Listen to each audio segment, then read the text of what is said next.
Unahin natin yung ating luya hanggang sa lumabas yung kanyang aroma. Pag lumabas na yung kanyang aroma, saka natin isusunod ang ating bawang.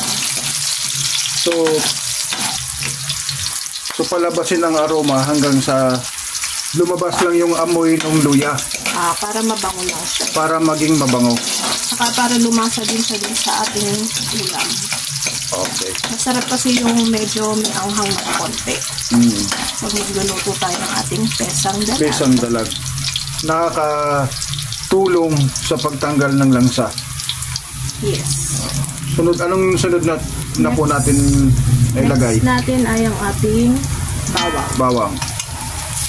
Yung bawang, wag natin masyadong tutustahin kasi minsan pumapait pag natusta yung bawang. So yung konting ano lang. Hanggang sa lumabas lang din yung kanyang aroma. Aroma. So hindi masyadong tusta. Yes. Saktuhan lang. Uy, ang bango na. Kung naamoy nyo lang, mabango na siya. Oo, yung amoy ng bawang at ng luya. And since mabilis masunog ang ating bawang, Isunod na natin guys yung sibuyas. bago masunog ng tuluyan ang ating bawang. So itong dish na to, ito yung specialty ba to dito sa Taytay? Sabi natin specialty ng Taytay. Pesang dalag. Pesang dalag. Kasintabi din sa mga hindi kumakain ng dalag. Pero dito kasi sa Taytay, masarap ang dalag. One of their favorite ulam. Saka ano yan, fresh yan pag bumili ka. Gumagalaw-galaw pa yan. Yes. Nung nabili ko to guys, gumagalaw pa at pinukpok na ng kutsilyong malaki, buhay pa rin. Hihiwain na nga lang, gumagalaw pa. So mas maganda talaga pagka buhay yung dalag kapag iluluto ng pesang dalag. Sunod na dalag. So isusunod na natin ilagay yung ating fresh. Gumagalaw pa yan kanina guys na pesang dalag. Ayan. Ito yung ating isda. Nalinis na yan at naasinan na. So ilagay na natin. So nalinis at naasinan na itong ating pesang dalag. Ating dalag. Dalag. Ano sa English ang dalag? Catfish? Hindi ako sigurado. Catfish. May mudfish, may snakefish. Sige, search na lang natin guys sa Google kung anong tawag dun sa dalag. Lutuin lang natin ng konti hanggang sa brown ng konti ang ating isda. Why it is very important to saute first the dalag?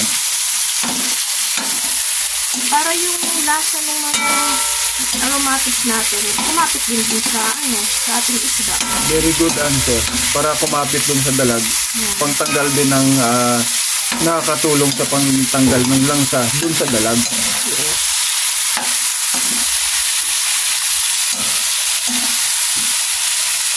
Lutuin lang natin ng konti. Ilang taon ka na po ba kumakain ng dalag? Yubo. Tagal na. Bata pa lang ako kumakain ako. So, grade 1 ka pa lang kumakain ka na ng dalag? Kinder pa lang kumakain ako ng dalag. Kinder pa lang kumakain ka ng dalag. Kasi isa talaga ito sa masarap na dish sa Taytay. Wow. One of the masarap na dish dito sa Taytay Rizal. Pesang dalag. So, importante guys na mag-gisa nyo po ang ating dalag para po pangtanggal po sa langsa, mabawasan po yung langsa. Takpan lang natin ng ilang minutes para maluto yung isda. Copy. Balikan natin siguro mga after 3 minutes. So, hanguin na natin yung ating isda. So, hahanguin yung isda. Hanguin muna natin. Kasi kapag iniwan mo siya dyan at ilagyan natin ng sabaw, madudurog yung isda. So, kunin muna natin. Para hindi siya madurog. Para habang hindi madurog. kumukulo. Kasi siyempre papakuluan na yun. At the same time, na ano na siya, parang naprito na siya sa mga spices. Oo. Yan, balik natin yung ating luya. So, ito na yung ating fish. Yan yung ating fish na nasaute sa ating mga spices, herbs and spices. Ating hugas bigas. Hugas bigas yung gagamitin natin na pangsabaw sa ating pesa. Hugas bigas, yan yung pangalawang hugas. Pangalawang hugas dun sa pagluto ng bigas. Oo. Ayan, hugas bigas. Pwede namang dagdagan ng tubig kung kulang yung tubig. So, antayin lang natin siyang kumulo. Ilalagay na natin ating pamintang buo. Para masama siya sa dun sa papakuluan nating mga yung tubig. Magdadagdag din ng lasa dun sa ano. Tapos, haluin natin kasi kung napansin nyo kanina, yung ating aromatics dumikat na sa ilalim ng ating kawali. So, yun yung parang magdadagdag din sa pampalasa. Check na natin kung kumulo na. So, hindi pa siya kumukulo. So, habang inaantay natin siyang kumulo, ilagay na natin yung onion leeks natin. Onion leeks. So, ito yung matigas na part ng onion leeks. So, yung ano niya, dahon niya na malambot, mamaya na yun. So, pampadagdag din to ng lasa sa sabaw. Takpan na ulit natin at antayin natin siyang kumulo. Okay, check na natin.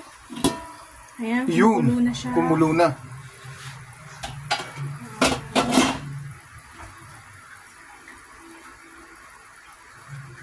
Next na ilalagay natin yung ating upo.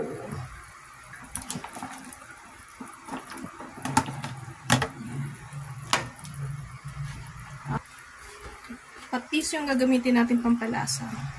Patis. Pag mamaya, pag kulang pa rin sa alat, pwede naman natin dagdagan ng asin. Kasi diba yung isda, inasinan na natin. So baka naman sumobra tayo sa asin. Kaya mas maganda, tikman muna natin bago tayo magdagdag ng asin mamaya. Copy. Ayan, check na natin kung simmering na siya. Ayan, simmering na siya. Pwede natin ilagay ang ating... Pwede na natin ilagay ang ating fish dahil simmering na siya. Ano ibig sabihin ng simmering sa Tagalog? Parang kumukulo lang ng konti. Ang bahagya, konti. Ayan, hindi pa siya sobrang kulong-kulo. So, ilagay na natin ang ating fish. So, ilagay na natin yung ating fish. Ito yung dalag na isda. Yan guys, yung dalag na isda, ilalagay na po natin. Yan, dahil nag-simmering na siya, yung kumukulong paunting kulo, no? Yun yung simmering na sinasabi. Yun.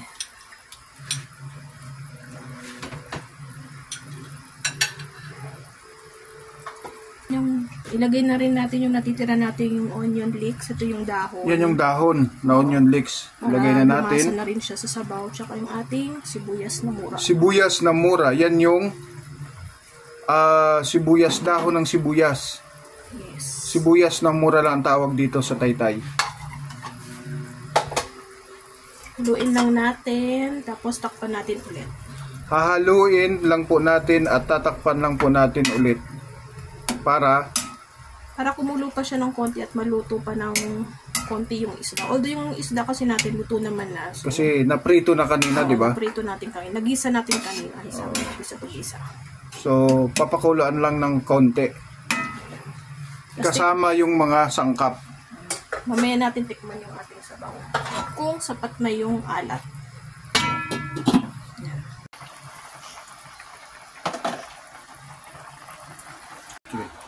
Ayan guys, ready na ang ating pesong dalag. Tikman lang natin ulit. At wow, ang sarap. Tara, ready na sa ating pananghalian. Ito ang pesang dalag. Anong lasa? Masarap. Wow! Nagtatalo yung anghang at alat. Sarap. Excited na ako sa ating pesang dalag. Tara guys, kain tayo. At luto na po ang ating pesang dalag. Our version of pesang dalag na famous po dito sa Taytay, Rizal. Tara, let's eat. It's tanghalian time. Wow, we're so excited na po sa aming pananghalian. It's pesang dalag time. Ayan guys, ulo yung sa akin ha. Ulo ng dalag. Ayan. At lagyan din ng mga gulay. Sabaw. Masarap. Mukhang Masarap ito guys at mainit-init pa. Yan, masarap kainin pag mainit at ang sabaw niya ay umuusok-usok pa. Yan.